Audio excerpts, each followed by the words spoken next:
নমস্কার বন্ধুরা, আজকে আপনারাকে পুঁই শাকের টটিয়ে রান্না করে দেখাবো। কিভাবে রান্না করবো আপনারা আমার সাথে থাকুন। এইখানে পুঁই শাক ঠিক করে বেছে কেটে নেব, খাড়াগুলা ঠিক করে চুলে চুলে কেটে নেব, টটি চুলে কেটে নেব। কাটা হয়ে গেছে, সব আমি ধুয়ে নিয়েছি সবজিগুলা। এখানে কড়া গরম হয়ে গেছে, দিয়ে দেবো কালো জিরা ফোড়ন। তারপরে কিছুক্ষণ লাড়াচাড়া করার পরে দিয়ে দেবো পেঁয়াজ কুচি, 3টে কাঁচা লঙ্কা।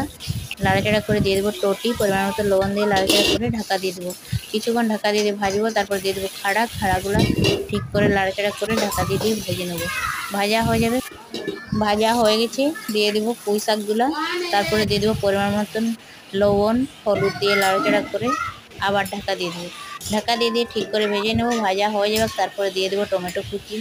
টমেটো কুচি দেওয়ার পরে কিছুক্ষণ ভাজবো। তারপরে বেটে রাখা সরষে, পোস্ত, একটা কাঁচা লঙ্কা, রসুন বেটে নিয়েছি, সেই সরষে পোস্ত দিয়ে ঠিক করে ভাজবো।